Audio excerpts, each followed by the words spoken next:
Hello students, मेरा नाम है पारुल काकरान। स्टडी विद पारुल काकरान में आप सभी का बहुत बहुत स्वागत है। आज हम सब यूपी बोर्ड की 10th क्लास में 4th पोएम है द नेशंस बिल्डर, उसको पढ़ने वाले हैं। इस पोएम को लिखा है रॉल्फ वॉल्डो इमर्सन ने। रॉल्फ वॉल्डो इमर्सन ने इस पोएम में बताया है कि किस तरह से किसी भी देश के निर्माण के लिए उस देश की धन संपदा नहीं बल्कि वहाँ के नागरिक जिम्मेदार होते हैं। अगर वहाँ के नागरिक बहुत ही ज़्यादा बहादुर हैं, प्रयत्नशील हैं और अपने देश के विकास के लिए कार्य करते हैं तो किसी भी देश को आसमान की ऊंचाइयों तक ले जाना आसान हो सकता है।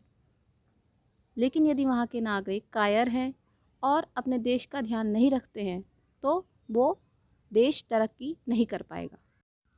नेशंस बिल्डर का मतलब है राष्ट्र का निर्माता, यानी कि राष्ट्र का निर्माण करने वाला। राष्ट्र का निर्माण करने वाला कौन है, इसी के बारे में इस पोएम में पोएट ने बात की है।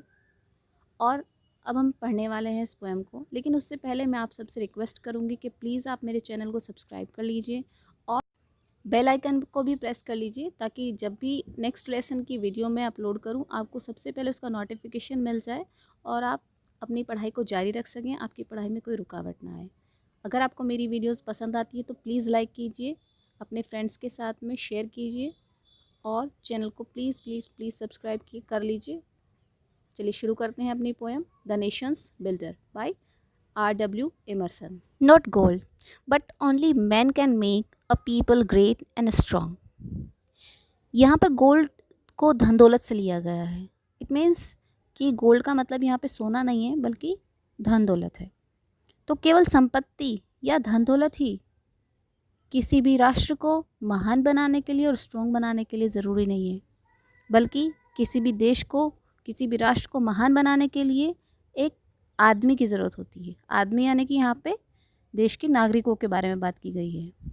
कवि कहना चाहता है कि किसी भी देश को महान या स्ट्रॉन्ग, मजबूत बनाने के लिए धन संपत्ति इतनी ज़रूरी नहीं है जितना कि उसके देश के नागरिक ज़रूरी हैं।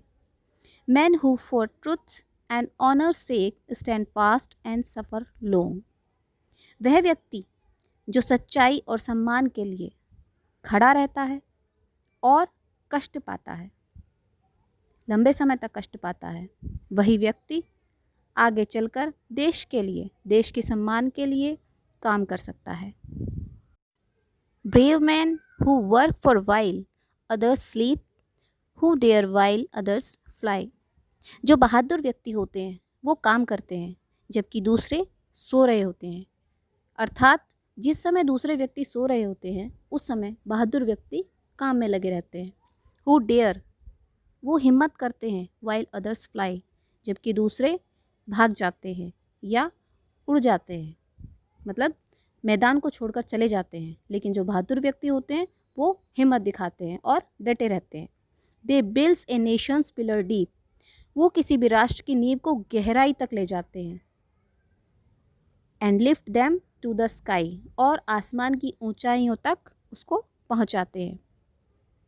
जैसे कि आप लोग जानते हैं किसी भी भवन के निर्माण के लिए उसका पिलर यानी कि उसका स्तंभ बहुत ज़रूरी होता है, उसी तरह से किसी भी देश के निर्माण के लिए उसकी शुरुआत जितनी गहरी होगी, उसकी नींव जितनी गहरी होगी, उतना ही मजबूत देश बनेगा। और उसे आसमान की ऊंचाइयों तक ऐसे व्यक्ति ले जाते हैं जो कि बहादुर होते हैं और देश के विकास के लिए हमेशा कार्यरत रहते हैं।